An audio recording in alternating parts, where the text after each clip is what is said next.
Hi friend, welcome to Aarti study point पे स्वागत है। आज का वीडियो भाषा विकास का शिक्षा शास्त्र प्रैक्टिस सेट नंबर 2 है। फर्स्ट वाले में एक क्वेश्चन से लेके 16 क्वेश्चन का आंसर मैंने बताया था।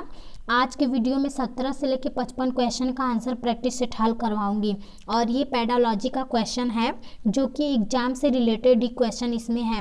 तो चलते हैं क्वेश्चन नंबर फर्स्ट पे।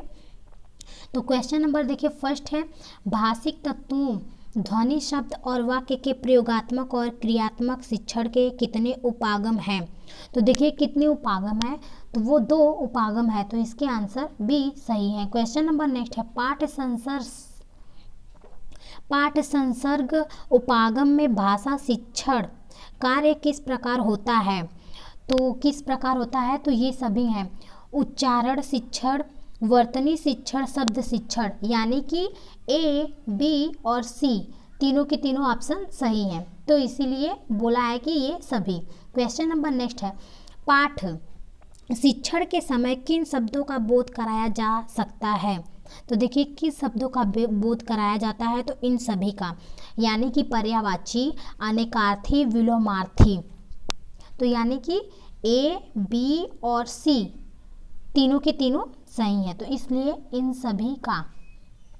क्वेश्चन नंबर नेक्स्ट है, शब्द रचनाओं के प्रकार हैं। तो देखिए शब्द रचना के प्रकार हैं, तो वो ये सभी के हैं, यानी कि उपसर्ग, प्रत्यय, समास तीनों के रचना के प्रकार हैं। तो ए, बी और सी यानी कि चारों ऑप्शन सही है। क्वेश्चन नंबर नेक्स्ट है, शिक्षा के प्रत्येक स्तर पर बालक की आयु के अनुरूप बालक कैसा होता है। तो कैसा होता है, तो ये सभी मानसिक, गामक, संवेगात्मक, तो चारों ऑप्शन सही है। क्वेश्चन नंबर नेक्स्ट है, मातृभाषा वाचक को कैसा बनाती है। तो कैसा बनाती है, तो वो ए एवं बी दोनों को बनाती है, यानी कि ए शुद्ध और प्रभावोत्पादक, तो इसका आंसर सी सही है। क्वेश्चन नंबर नेक्स्ट है, मातृभाषा बालक को किसका अभ्यास कराती है। तो किसका अभ्यास कराती है, तो इन सभी का कराती है, सुलेख, अनुलेख, श्रुतिलेख, तो इसका आंसर डी सही है। क्वेश्चन नंबर नेक्स्ट है, मातृभाषा बालकों के किस योग्यता को विकसित कराती है। तो किस योग्यता को करती है, तो ए एवं बी दोनों को, यानी कि संवाद, अनुभव, तो इसका आंसर सी सही है। क्वेश्चन नंबर नेक्स्ट है, उच्चतर माध्यमिक स्तर पर आते आते बालक में किन किन कार्यों को करने की क्षमता में वृद्धि होती है। तो देखिए कौन कौन सी क्षमता है, तो इन सभी का, कल्पना, समृद्धि, निर्णय, तो इसका आंसर डी सही है। क्वेश्चन नंबर नेक्स्ट है, भाषा का संबंध होता है। तो संबंध होता है तो वो व्याकरण से होता है, तो इसका आंसर बी सही है। क्वेश्चन नंबर नेक्स्ट है, भाषा को मानते हैं, तो भाषा को क्या मानते हैं, एक विज्ञान मानते हैं, तो इसका आंसर बी सही है। क्वेश्चन नंबर नेक्स्ट है, भाषा के मुख्य तत्व होते हैं। तो मुख्य तत्व उपयुक्त सभी, ध्वनि, संकेत, चिन्ह, यानी कि इसका आंसर डी सही है। क्वेश्चन नंबर नेक्स्ट है, भाषा का मुख्य कौशल है। तो देखिए मुख्य कौशल उपयुक्त सभी हैं, लिखना, पढ़ना, बोलना, इसका आंसर डी सही है। क्वेश्चन नंबर नेक्स्ट है, मातृभाषा का सिद्धांत है। तो मातृभाषा का सिद्धांत उपयुक्त सभी हैं, क्रियाशीलता, अभ्यास, अनुकरण, इसका आंसर डी सही है। क्वेश्चन नंबर नेक्स्ट है, बच्चों की भाषा के संदर्भ में कौन सा कथन सही है। तो कौन सा कथन सही है, तो इसका आंसर सी सही है, बच्चों की भाषा तार शैली में ही रहती है, तो इसका आंसर सी सही है। क्वेश्चन नंबर नेक्स्ट है, भाषा की कक्षा में, तो भाषा की कक्षा में शिक्षक द्वारा प्रयुक्त गतिविधियाँ और युक्तियाँ महत्वपूर्ण भूमिका निभाती हैं, तो इसका आंसर बी सही है। क्वेश्चन नंबर नेक्स्ट है, हिंदी भाषा के अतिरिक्त कौन सी भाषा देवनागरी लिपि में लिखी जाती है। तो देखिए कौन सी भाषा लिखी जाती है, तो मराठी भाषा लिखी जाती है, तो इसका आंसर बी सही है। क्वेश्चन नंबर नेक्स्ट है, हिंदी भाषा शिक्षण का एक मुख्य उद्देश्य है।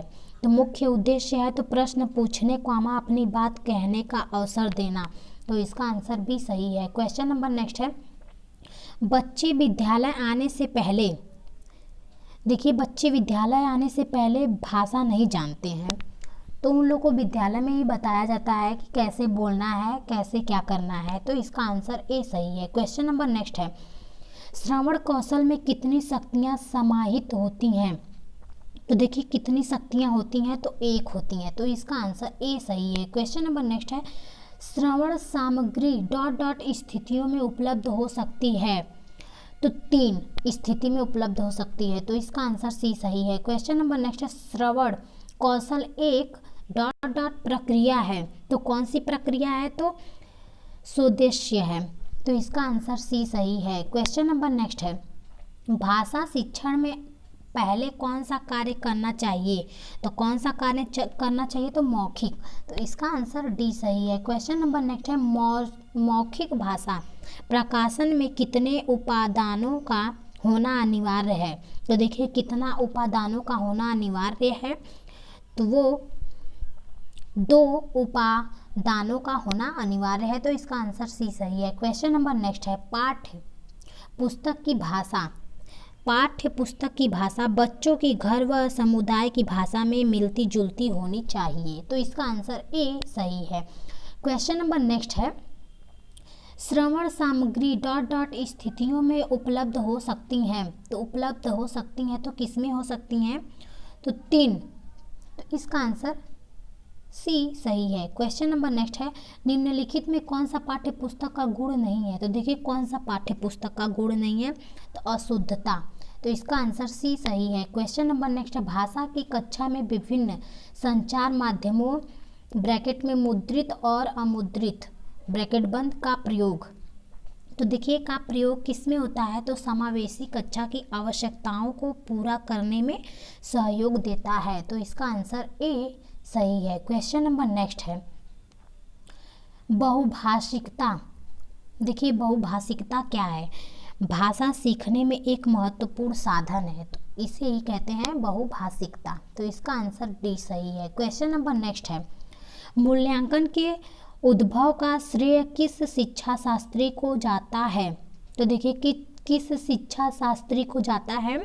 तो वो J.M. राइस, इसका आंसर बी सही है। क्वेश्चन नंबर नेक्स्ट है, मूल्यांकन प्रक्रिया में बालक के व्यवहार परिवर्तन में किन पक्षों को सम्मिलित किया जाता है? तो देखिए कौन सा पक्ष है जिसे सम्मिलित किया जाता है? तो इन सभी को, तो इन सभी को, यानी इसका आंसर डी सही है। क्वेश्चन नंबर नेक्स्ट है, छात्रों के व्यवहार में शिक्षालय द्वारा किए गए परिवर्तनों के विषय में प्रमाणों को एकत्रित करना एवं उनकी व्याख्या करना ही मूल्यांकन है, यह कथन किसका है?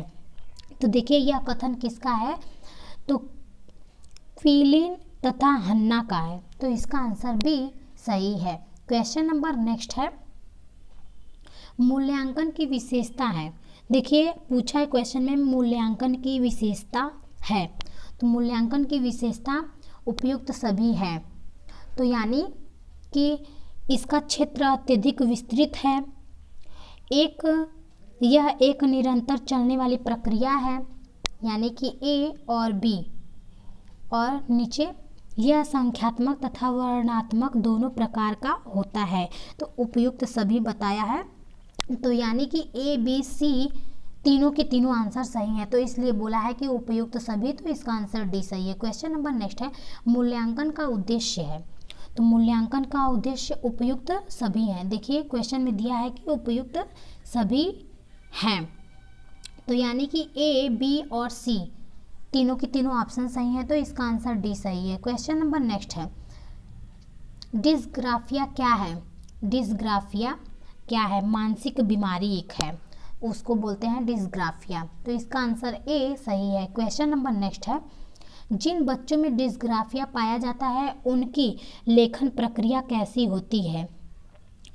तो इसका आंसर डी सही है, बी एवं सी दोनों होती है, यानी कि कठिन और धीमी डिस्ग्राफिया जिन बच्चों में होती हैं, तो इसका आंसर डी सही है। क्वेश्चन नंबर नेक्स्ट है, शोधकर्ता डिस्केलिया बीमारी होने की क्या वजह मानते हैं? तो देखिए कौन सी वजह मानते हैं? तो ए एवं बी दोनों वजह मानते हैं, तो इसका आंसर सी सही है।